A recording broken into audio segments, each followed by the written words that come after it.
Today, we're talking about what happens when a church pulpit turns into a political flashpoint. Atlanta mega pastor Philip Mitchell, which I said twice, known for his bold preaching and massive online following, recently sparked controversy when he told his congregation to stop blaming white cops for killing of black kids and instead teach obedience to authority. The backlash was swift and fierce, including from his own members. After days of criticism, Mitchell issued an apology on Instagram, admitting his words were harmful even if unintentional. But his clarification left some wondering if he was truly remorseful or just trying to control the fallout. This moment raises deeper questions about power, responsibility, and what it means to speak to and for a wounded community. Is this a misstep from a pastor trying to do too much with too little nuance? Or a reflection of broader tensions within Black churches about race, respectability, and policing? Let's get into it. The story is from Atlanta Black Star by Christian Boone on April 21st, 2025. So I got some panelists that's going to talk a little bit about this story with me. And AJ, I think I'm going to come to you first if you don't really mind. Sure. What does accountability mean in this whole nuanced or failing nuanced story that we're witnessing right now?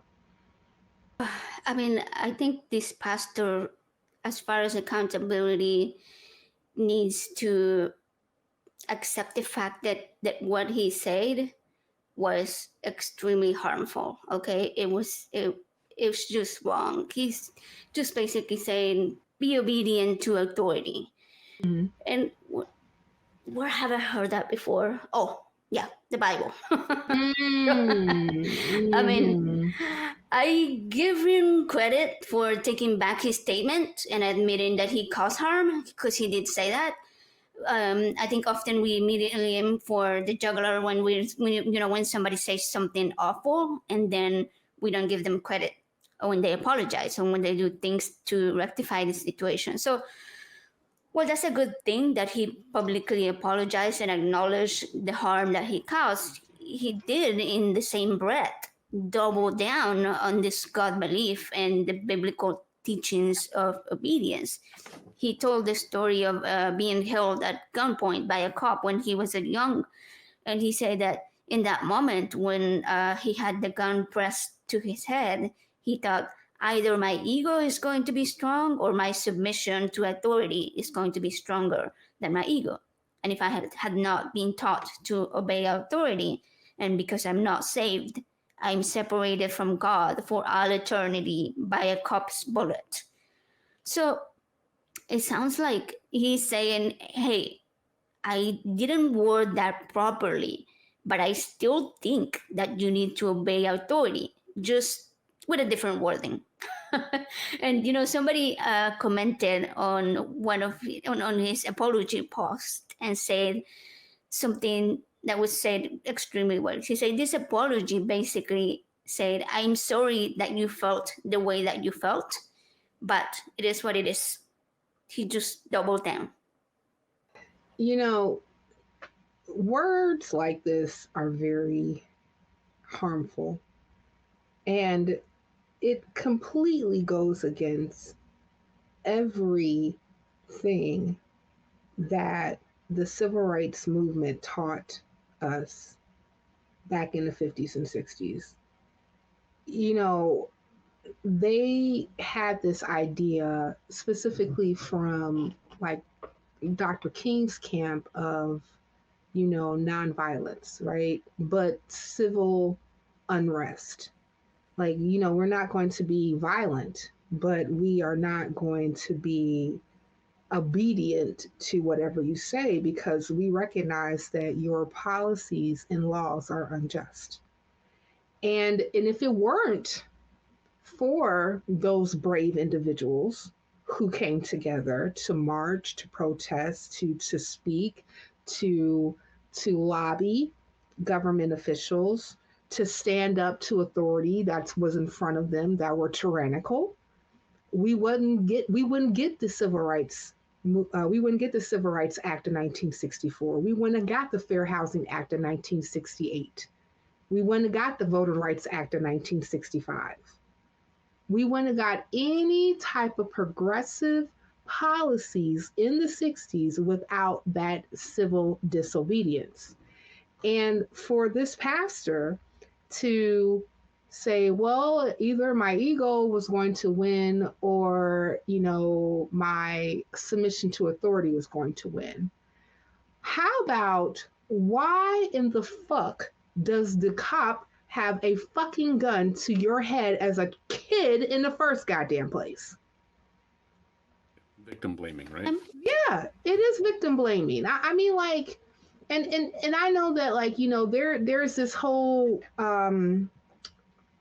this whole movement as of late since the killing of Trayvon Martin, and also the death of Sandra Bland, in police custody, about say his name, right? But we have way too many names to say, and the people's names that we are saying often have found that the people who have taken their lives were liable for doing it. They were liable not, in a way where they were able to hide under the cover of the law. This, George Floyd was murdered. Ahmaud Arbery was murdered. Breonna Taylor was murdered. Tamir Rice was murdered. Trayvon Martin was murdered. Emmett Till was murdered.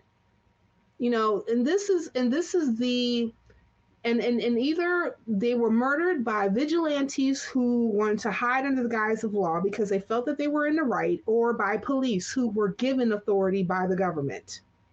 And it's like, you, Pastor Mitchell, are a Black pastor who have had an adverse experience with the police, and you are completely ignoring the actions of the persons who had the gun to your head in the first place.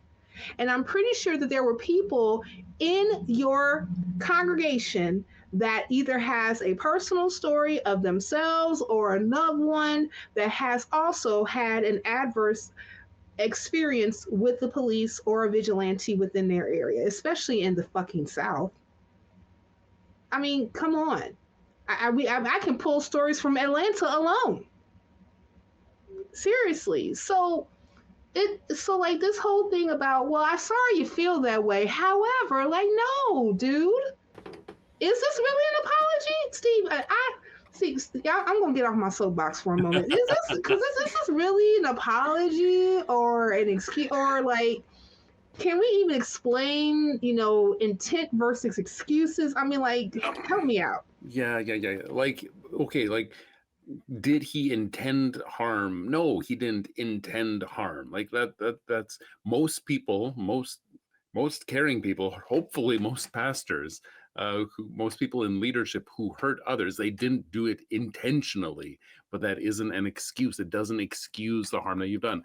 I consider myself autistic adjacent. Like, I don't understand how people think and relate. And so I have said things that, when years later, like, oh my God, that was like such a stupid thing to say. But I don't get to say, well, I didn't know any better. I didn't mean any harm, so I'm fine. Like, no, it's not an excuse. And if you're going to make an apology, it has to be followed up with reparations. You must be able to say, yes, I did do harm. I see the harm, and here's how I need to undo that harm. To just be able to say, well, I didn't mean to hurt anybody. I'll know better for next time. That doesn't cut it. Because it's just words then, right? And church leaders specifically, they are always placed in this place of trust because they apparently have God's stamp of approval on them. And it is almost never, ever justified the amount of trust that is being placed in them, which explains why they're able to do so much harm. Like even a well-trained pastor, sure, they've taken one course in Bible college that talks about how to be a pastor, and they know all their Bible stuff, but that doesn't put them in a place where they know how to counsel this situation, and they know what to do in this situation, and they know what to do with this situation, but people trust them because look at him, he knows the Bible, he's tight with God, so God's going to fill in all those imperfect cracks. And it's just, it's untenable. It's unjustified. These pastors shouldn't be placed in this pedestal because they are going to make mistakes, and there's no guarantee that they are going to handle those mistakes properly. Listen, first off, amen to reparations. And secondly, yes, there has been a very bad habit of placing humans in holy desk leadership and giving them a cloak of authority that they are above reproach. And because, and this is specifically told to me on countless times, it's so interesting how like pastors and leadership in churches can use biblical verses to, you know, basically cover themselves when they fuck up. But, you know, the Bible verse that says, you know, touch not my anointed and do my prophets no harm. So a lot of times this verse has been used in order for the clergy members to basically have carte blanche to just fuck up and shit all over the damn place with the things that they say and they do because they're anointed, and you can't say anything against them. The only person that can judge them is God. Even though they fuck up and shit right in front of you. Forgive my language, people, but you know, I guess like I'm a little triggered by this story only because like I have heard rhetoric like this before from pastors in the pulpit that, you know, want to put all the blame on young people walking while black, singing while black, shopping while black, going to school while black, being black while black, living while black, and not even acknowledging the historical references when it comes to other people in law authority and how they have been very damaging and harmful to our community. And really being able just to give out, you know, tickets of redemption to police if they're taking a life of a child, which a lot of times happens. Like Michael Brown was a child. I mean, like, he may have a bad attitude. Like, listen, my 3-year-old has a bad attitude from time to time, but I'm not going to shoot him. Oh, we all. You know, I mean, but I have a bad attitude too. And I mean, Stephen, like, I can definitely empathize with what you were saying. Like, all of us have said and done things where, you know, we reflect on like, oh my goodness, why in the world did I say that? You know, and I wanted to give a shout out to the crew that is, you know, helping us out with this recording today, who said that there's definitely a difference between be aware of the world you live in and take steps to stay safe and accept the world the way it is without criticism. And that's what this is where he messed up. He messed up because instead of just telling kids, you know what, be safe, right?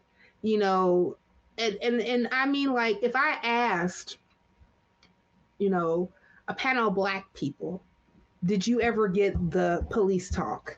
They're all going to say yes. And for those who are not familiar with what the police talk is, this is the conversation that you have with your children about how to conduct themselves in the world so they won't, if they find themselves in a precarious situation, that is less likely for them to get killed.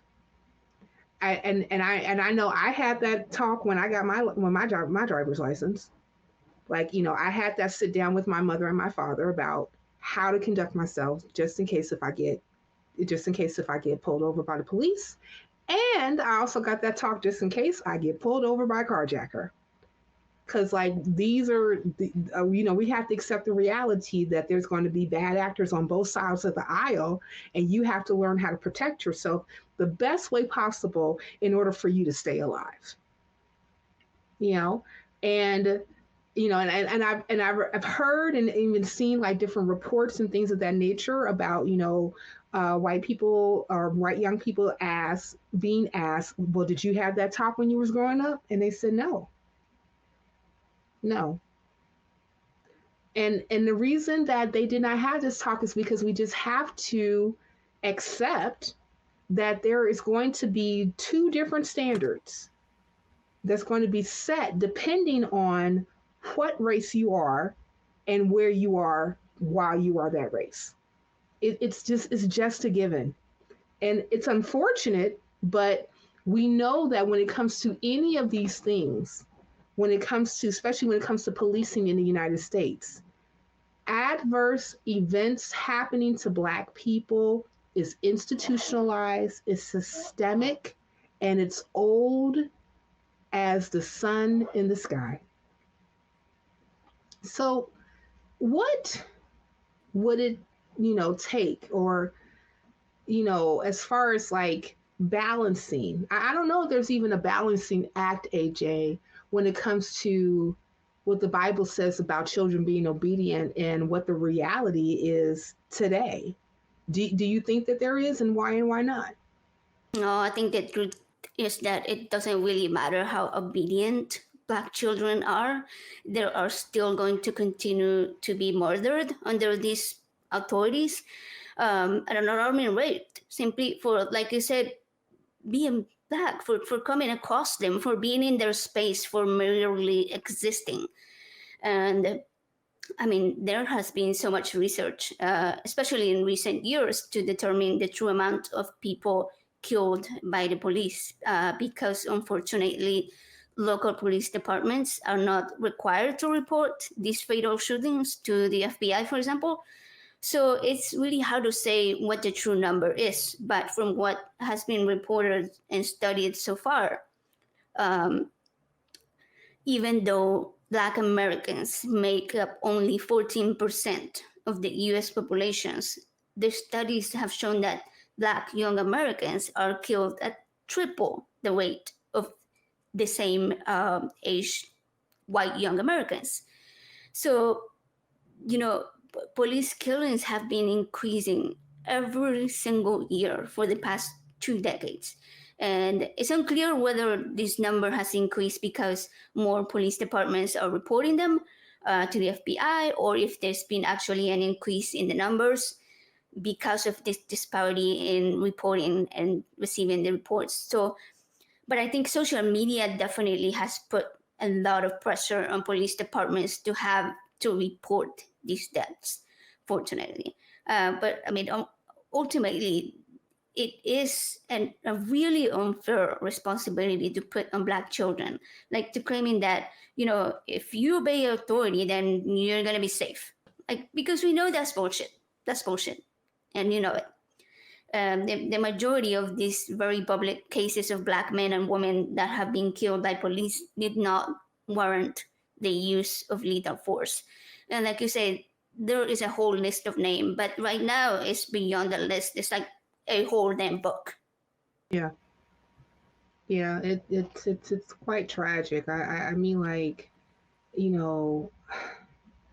mean, even years ago, like when after George Floyd got killed, I believe that Janelle Monáe came out with a song called "Say Their Name," and like the name and like I think it was called "Say Their Name." The hell you talking about? And like the song was so long because there's so many names that we know about. I mean, like I even remember, reading the reports, during Jim Crow, how many, people were lynched during that time period. And I believe that the NAACP, stated that they only recorded like maybe a little bit over 5,000. But the actual number they believe is way higher, only because of what has not been reported. And we know that, you know, a lot of people who were like in the Ku Klux Klan were also government officials as well. They held, you know, positions of authority. You know, some of them were even preachers as well. You know, and they were, you know, helped shape policy and law, and institutionalize a lot of this behavior that, you know, police happen to, and vigilantes, you know, actually happen to display. And I know that, like, oftentimes there was this whole conversation about, well, maybe we need to have, you know, better laws, more strict laws, you know, anti-lynching laws, and, you know, policing laws on how on conduct and things of that nature, taking away, you know, qualified immunity. And people are like, oh no, coming up with laws don't work. And I would like to quote the late Dr. Martin Luther King concerning laws. He said that you cannot legislate morality, but you can regulate behavior. And that's exactly what laws do. Enforced laws do not actually give you one person a morality or a moral code or ethical center. It tells them what they can and cannot do, and they obey it because it is the law. And if they don't, there's consequences. And unfortunately, we have seen way too many times when Black bodies are taken off of this, are taken out of this world by malfeasance and nefarious reasons, there is no consequence. And one of the things that this pastor needs to understand, especially if you're going to pastor a congregation full of Black folk, is that we're dealing with the historical ramifications that have happened because of what has been institutionalized and systemic in policing in America. And these are the reasons why we're still dealing with these same astronomical numbers to this very day. But if you, dear viewer, want to hear more about Numbers, Deuteronomy, Leviticus, Genesis, and Exodus, this is not the channel for you. But if you want to hear more nonprofits, click here.